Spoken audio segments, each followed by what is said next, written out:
Your favourite shopping destination value zone hyper mart ఇప్పుడు మన అమీర్పేట్ లో పిల్లర్ నంబర్ 1081 వద్ద. ఎక్కడికంటే నా ప్రాణాలా చూసుకుని ఆవుల్ని చంపేయాలని చూస్తానే రాయరు వాడి ప్రాణాలు తీస్తానండి. ఆ భయంతో అడిగాను మాధవ. ప్రతి విషయానికి ఊళ్ళో వాళ్ళందరూ నిన్నే ఉబ్బేస్తారు. దానివల్ల వస్తున్న అనర్థాలివి. వాళ్ళకే వాళ్ళు బాగానే ఉంటారు. మధ్యన అవస్థ పడేది నువ్వు. నా మాట విను మాధవ. జరిగింది మర్చిపో. అన్ని రోజులు మనవి కావు. కానీ ఈ రోజు నాదే అమ్మాయి గారు, తప్పుకోండి. ఆగమంటుంటే నువ్వు రాయుడి మీద చేయి చేసుకుంటే నా మీద ఒట్టు. అలాగేలేండి.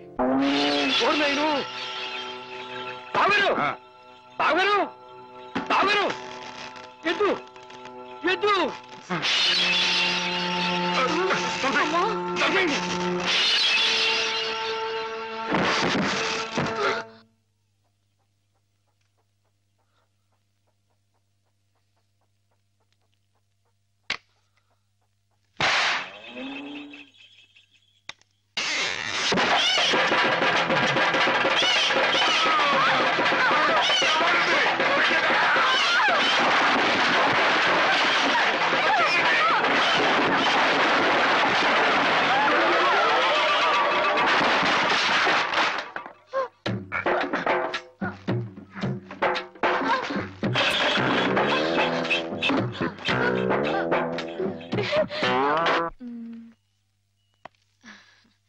నేను చీర తీసుకుంటాను బావా. అదేమిటి అన్నిటికంటే తక్కువ ధర సెలెక్ట్ చేసుకున్నావు?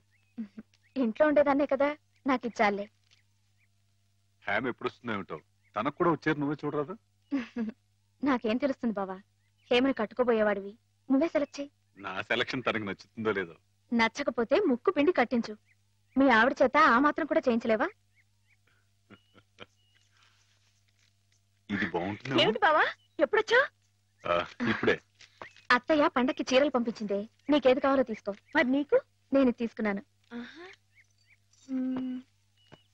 నాకు ఇది బాగుంది. నేను చెప్పలేదు హేమకి నా టేస్ట్ నచ్చదని? నువ్వే సెలెక్ట్ చేసావు బావా. ఏదోలే, నీకు అది నచ్చింది కదా, అది తీసుకో. అదేం కాదు, నీ సెలక్షన్ ఏదో చెప్పాల్సిందే. నువ్వే గనక నీ సెలక్షన్ నేను చెప్పాల్సిందే. నేను చెప్పను. గొడవ ఏంటండి? ఏం లేదు మాధవ, హేమకి ఏ చీర అయితే బాగుంటుందో నువ్వు పెద్ద కన్ఫ్యూషన్ తో చర్చ. ఫైనల్ గా నువ్వు చెప్పునైనా ఆవిడకి ఏ చీర బాగుంటుందో. అయ్య బాబోయ్, దానికంత చర్చ కావాలేంటండి? మల్లెపూలు అంటే అమ్మాయి గారికి ఇదిగో ఈ మంచి గంధం రంగు చీర అయితే టెన్షన్ గా నప్పుద్దండి. కరెక్ట్, హేమ సెలక్షన్ అదే. ఇదిగోనయ్యా నేను రాంచిన నాటకం. ఇదిగా ఆ మాధవుడు ఉట్టి ఉబ్బులింగడు. వెళ్ళి వాడి కాళ్ళ మీద పడి కాకా పట్టడం కాదు, బాగా బాగా ఉదయి. దాంతో వాడి ఈ నాటకం ఆడడానికి ఒప్పుకుంటాడు. అప్పుడు స్టేజ్ మీద బాగా చిటకటాన్ని కళ్ళు చేతులు విరిచాయి. మనం ఆడుతున్న ఈ డ్రామా తెలియక చూసేవాళ్ళు ఇది నాటకమేనో సంబరపడిపోతారు. మన పని నెరవేరుతుంది. శంభో శంకర పాహిమాం పాహిమాం, మహాదేవదేవ పాహిమాం పాహిమాం. ఎవరది? సూర్య గారు మీరా? ఏమిటండి ఇది? సాటినట్లు మీరు మా కాళ్ళ మీద పట్టండి. మీ ముందు నేను నట్టుని కాదు, బోల్టుని కాదు, సూర్యుడు ముందు దివిట్టి లాంటి వాడిని. ఎంత మాట స్వామి, సింహం ముందు చిట్టెలికి లాంటి వాడిని, బంగారం ముందు ఇత్తడి లాంటి వాడిని. సరే ముందు కూర్చోండి. అయ్యో అపరాధం స్వామి. ఏమండి? తమరు కూర్చోండి. తమరు సాక్షాత్ శివస్వరూపులు. ఈ జిల్లాకే శివుడు, భారతదేశానికే శివుడు, అమెరికా కూడా తమరే శివులు. ఈ గుళ్ళల్లో ఉన్న శివులంతా నకిలీలు. తమరొక్కరే అసలైన శిశులైన పరమశివులు. తమరు అనుగ్రహిస్తానంటే నటుడిగా నాదో చిన్న కోరిక. భలేవరే, ఏమిటి చెప్పండి. నాటకాలు ఆడుతూ బతుకుతున్నవాణ్ణి, పిల్లకు పెళ్లి చేసే స్తోమత లేనివాణ్ణి. తమరు శివుడి వేషం వేస్తున్నారంటే చాలు, జనం తండోపతండాలుగా వస్తారు. టిక్కెట్లు బ్రహ్మాండంగా తిరుగుతాయి. డబ్బు వడగళ్ల వాళ్ళ కురుస్తుంది. ఎటు చూసినా జన సందోహం, ఎక్కడ చూసినా తమకు జేజేలు. ఆ రాబడితో కూతురు వివాహం జరిపించుకోవచ్చన్న స్వార్థంతో వచ్చాను మాధవ స్వామి. ఆడపిల్లకు పెళ్లి జరిపిస్తానంటే మా వంతు సహాయం మేము తప్పకుండా చేస్తాం సూర్యారావు గారు. ధన్యుణ్ణి స్వామి. శివుడి పాత్ర ప్రధానంగా పెట్టుకుని నేను నాటకం రాయించాను. అందులో నాదో చిన్న రాక్షసుడి పాత్ర. మొత్తం మీరే, అంతా శివమయం. రుద్రం భజే శౌర్య భద్రం భజే, అని మేము స్తోత్రం చేస్తుంటే తమరు పరమశివులు తాండవం హరుడు శశిధరుడు అని మేం కీర్తిస్తుంటే తమరు అపరశివులు నర్తనం లాస్య నర్తనం ఇలా పెద్ద పెద్ద సెట్టింగులతో ఫైర్ వర్కులతో అదిరిపోతుంది అనుకోండి. అదరగొట్టేస్తాం. మా పార్టీ మాకు వదిలేండి. కథ పార్టీ ఎవరో చెప్పండి. రాక్షసులు తపస్సు చేస్తారు, పరమశివుడు దర్శనమిస్తాడు, ఎవరి చేత చావు రాకుండా వరం కోరుకుంటారు. మరి శివుడు వరం ఇచ్చేశాడా? గోళా సంఖ్యలు కదండి, పాస్ చేసేయండి. ఆ తర్వాత అప్పుడు ఆ ముష్కర్లు ఆ దుష్కర్లు శివుణ్ణి చంపబోతే వరం ఇచ్చిన పాపానికి చావు దెబ్బలు తింటూ ఉంటాడు. పార్వతి ప్రవేశించి ధర్మ వినాశకుల మీద దయ్యేమిటని ఈయనకి ప్రేరణ కలిగిస్తే అండి. అమ్మాయి గారు, మీరు దాన్ని ఎలా సాగదీస్తారేమో నాకు తెలియదు కానీ మనం తాణం చేస్తుంటే స్టేజ్ దత్తలిపోవాలండి. ఈ మధ్యకాలంలో మన స్టేట్ లో ఇట్టాను శివుడు పుట్లు కనిపించాలనా. హేమ నేర్పగలదు, నువ్వు నేర్చుకుంటావు. అది సరే గాని ఇలాంటిది ఎక్కడ ఏ పురాణంలో లేదే. లేకపోతేనేమండి, ఇందులో మా గొప్ప నీతి ఉంది కదండి. మగాడు తొందరపడి తప్పు చేసిన ఆడది సరిదిద్ది మంచి చేయాలని. ఎప్పుడు నాయన ప్రదర్శన? మీరు ఎప్పుడు పాస్ చేస్తే అప్పుడేనండి. బాబా, అసలు ఎలా మొదలవుతుంది? అరణ్యంలో రాక్షస బృందం శివుణ్ణి గురించి తపస్సు చేస్తూ ఉంటుంది.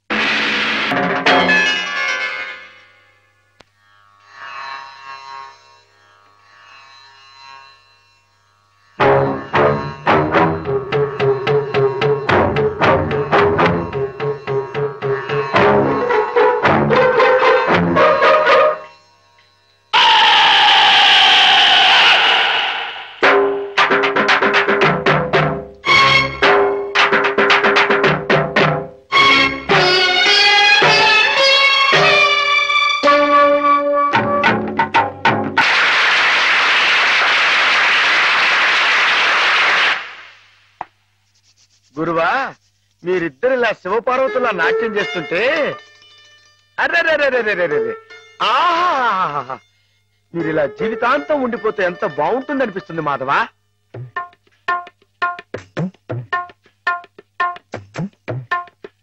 మాధవ, ఏం చేస్తున్నావు అక్కడ? మేమిద్దరం పెళ్ళాట ఆడుకుంటున్నాం. పిల్లలు ఆడుకుంటున్నారా? నరితే కొట్టు వేదవా. నీ ఎంత వచ్చాయండి, మా ఎంత వచ్చాయండి. ఇంకోసారి ఇలాంటి ఆలోచన వచ్చిందంటే తాను వెళ్తేస్తాను, జాగ్రత్త. ఏమా మావాడి పెళ్ళం ఆయన శ్రీపతి, నువ్వు ఆడుకోపో. నన్ను తిడతారే? ఈ ఆట ఆడదాం రమ్మని హేమే పిలిచింది. హేమా హేమకేమా అన్నామంటే చందాలు ఉంటాయి, జాగ్రత్త. పాలేరుని హేమని పేరు పెట్టి పిలుస్తావు. అమ్మాయి గారు అని అను. అను అమ్మాయి గారని. అమ్మాయి గారు. మాధవ, హేమమ్మ విషయంలో నా కోరిక సబబుగా లేదా? మనకు అర్హత లేదురా. అసలు అలాంటి ఆలోచన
ఆడపిల్ల వేళకాని వేళ ఇలా స్నానం చేసిందంటే తినకూడని మాట ఏదైనా చెవిని పడి ఉండాలి, లేదా పడకూడని కోరిక ఏదైనా మనసును పడి ఉండాలి.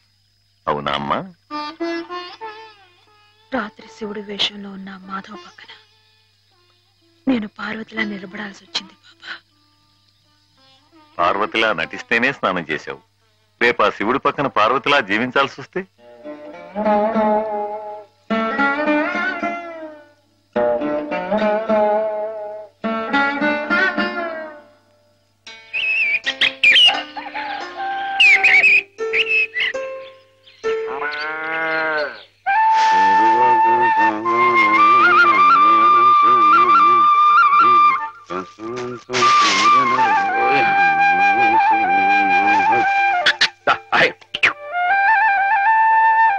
హేమా, పెద్ద ముత్తైదువులు ఆ చీరేమిటి, పాల కోసం ఆ బిందె ఏమైంది నీకు ఇవాళ? ఏం కాలా, నేను వెళ్ళి నీళ్లు తీసుకొస్తాను, నువ్వు వెళ్ళి పాలు తీసుకురా. రోజు నువ్వు వెళ్ళి పాలు తీసుకొచ్చేదానివి, ఇవాళ కొత్తగా ఏం మార్పు వచ్చింది? నిన్నటి ఆదివారం వెళ్ళిపోయి వాళ్ళ సోమవారం వచ్చింది, అదే మార్పు. పెద్ద మాటలు. నేనెప్పుడో నీళ్లు తీసుకొచ్చేసాను, నువ్వు వెళ్ళి పాలు తీసుకురా. టైంకి సరిగ్గా కాఫీ అందకపోతే ఒక్క నిమిషంలో సోమవారాన్ని మంగళవారం చేసేస్తాడు నాన్న. నువ్వు వెళ్ళు.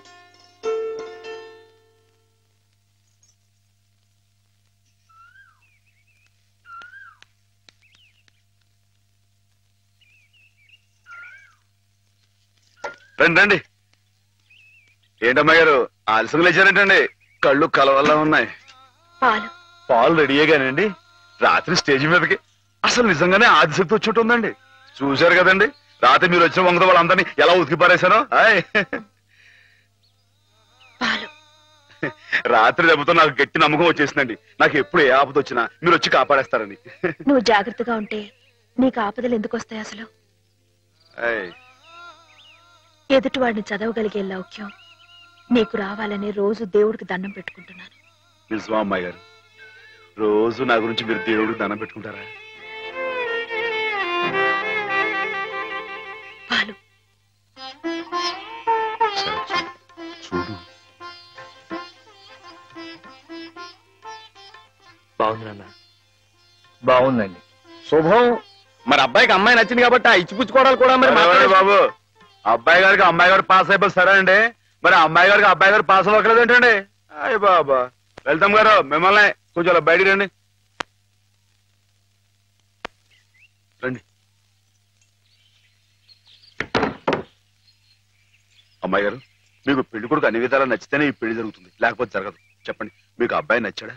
ఆడపిల్లలు నువ్వు ఇట్ట అడగగానే అట చెప్పేస్తారా? రైటేలేండి, ఇటప్పుడు కొంచెం ఇరకాడంగానే ఉంటుంది. ఓ పని చేయండి, అబ్బాయి మీకు నచ్చితే నవ్వుతూ తలదించుకోండి, నచ్చలేదు అనుకోండి కోపంగా నాకేసి తిరిగి చూడండి. అయ్యి బాబాయ్, అదేంటండి? అటు నవ్వు కాదు, ఇటు కోపం కాదు, అటు బాధగా చూసి అర్థం ఏంటండి? నాన్నని, చెల్లెల్ని, మిమ్మల్ని అందరినీ వదిలి వెళ్ళాలంటే బాధగా ఉంది. రైటేనండి, ఆడపిల్ల అంటే అంతే కదండి. పాప రేపు హేమ గారు కూడా అంతేలే. వదిలేస్తే లింకులు పెట్టేస్తాడు. నీకాయన నచ్చారా లేదా అది చెప్పు.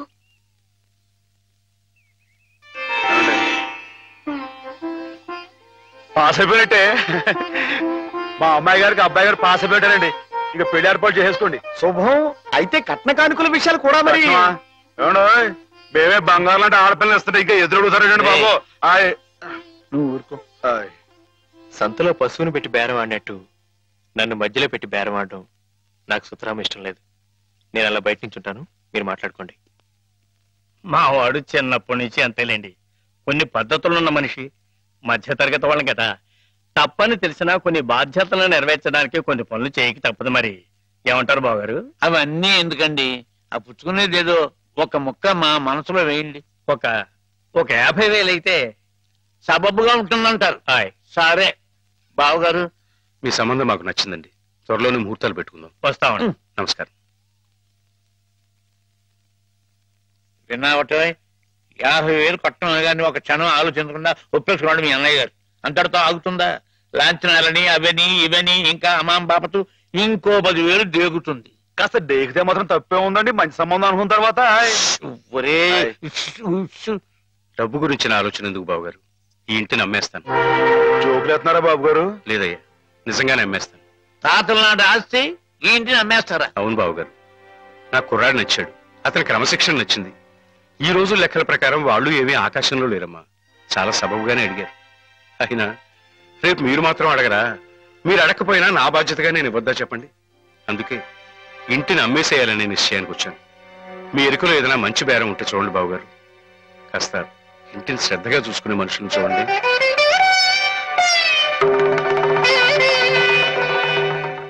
బామ్మగారు. ఎవరు? మాధవ. హాయ్. రా బాబు కూర్చో. మా వెధవా ఇంట్లో లేడు. నేను మీతోనే పని నుండి వచ్చానండి. నా కోసమా? ఏమిటి బాబు? నేను మిమ్మల్ని ఒకటి అడుగుతానండి, మీరు కాదనకుండా నాకు మాట ఇవ్వాలి. ఏమిటది? ముందు మాట ఇవ్వండి, తర్వాత చెప్తాను. సరే, మాట ఇస్తున్నాను. ఏమిటో చెప్పు. ఇదిగోండి, ఈ డబ్బు తీసుకోండి. డబ్బా? హాయ్. ఎందుకు? ఇది మీ డబ్బుగా బాబు గారికి మీరు ఇవ్వాలి. నా డబ్బుగా బాబు గారికి ఇవ్వాలా? హాయ్. ఎందుకని? లలితమ్మ గారికి మంచి పెళ్లి సంబంధం కుదిరిందండి. 50,000 దాకా కట్నం అడిగారు. ఆ డబ్బు కోసం బాబు గారు ఇల్లు అమ్మేస్తున్నారు. ఇల్లు అమ్మేస్తే ఆయన ఏమైపోతారు పాపం? అందుకే కదండి ఈ డబ్బు ఇస్తున్నాను. నాకు ఎప్పటి నుంచోనండి బాబు గారి పుస్తకాలు వచ్చేయించాలన్న చిన్న ఆలోచన ఉందండి. ఆ కోరిక ఉపయోగించుకుని ఈ డబ్బు బజార్ కింద ఇచ్చామనుకోండి, ఆ పెళ్లి ఖర్చుకి ఉపయోగపడుతుంది, ఆ ఇల్లు నిలుస్తుందండి. అవును, ఇంత డబ్బు ఎక్కడిది నీకు? అప్పు చేశావా? నాకు ఆవులున్నాయి కదండి, అందులో కొన్ని అమ్మేశానండి, మిగతావేమో బేరం పెట్టాను. ఇలా అన్ని అమ్మేసుకుంటే నువ్వేం తిందామని? మళ్ళెవరే, మీరంతా లేరేంటండి?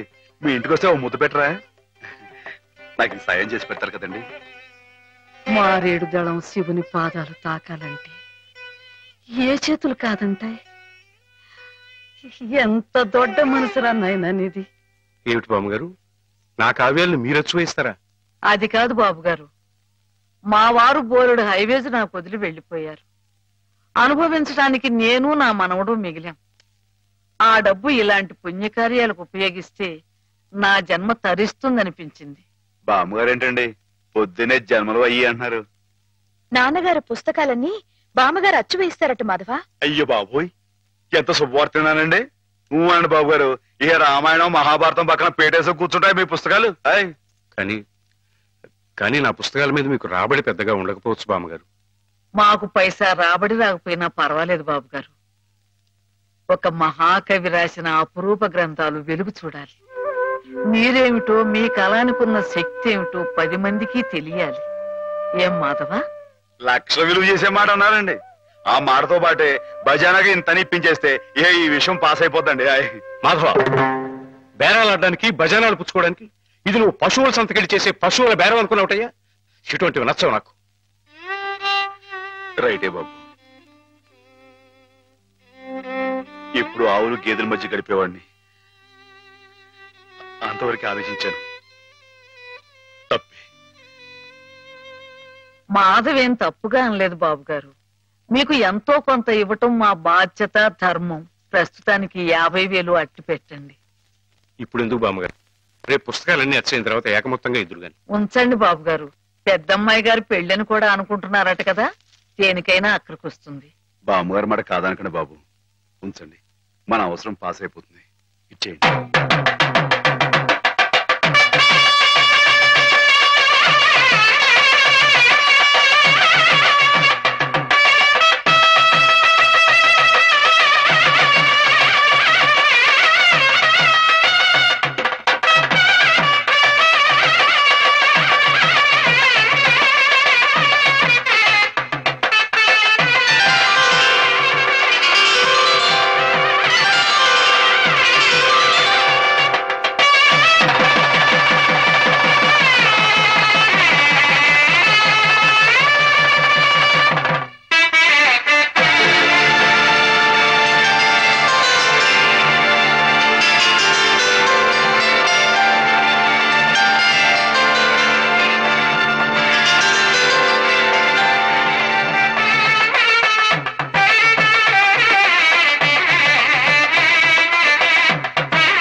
ఏంటండి అమ్మాయి గారు, ఏమైందండి?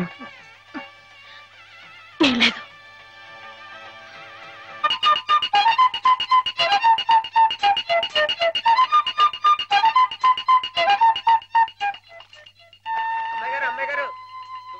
ఆడుకోవడానికి పిలుస్తోంది. గుడికెళ్ళి వస్తున్నావమ్మా? పుట్టినరోజు కదా అని. కన్నెపిల్ల జరుపుకునే ఒక్కొక్క పుట్టినరోజు కన్నవాళ్లకు ఒక్కో హెచ్చరికమ్మా. కళ్యాణ ఘడి సమీపిస్తోంది సుమా అనే ఓ అందమైన హెచ్చరిక. కూర్చోండి నాన్న. ఎందుకమ్మా? కూర్చోండి. లేమ్మా లే. ఈ పుట్టినింటి మహారాణి మెట్టినింటి మహారాణి పిల్లపాపలతో సుఖ సంతోషాలతో వర్ధిల్లాలమ్మా. అన్నట్టు మీ అక్కయ్య నీకు ఉత్తరం రాసిందమ్మా. ఏం రాసింది నాన్న? నీకు పుట్టినరోజు శుభాకాంక్షలు పంపింది. నువ్వు కూడా దానికి వెంటనే శుభాకాంక్షలు అందజేయాలి సుమా. దేనికి? మీ అక్కయ్య నన్ను తాతం చేయబోతోందమ్మా.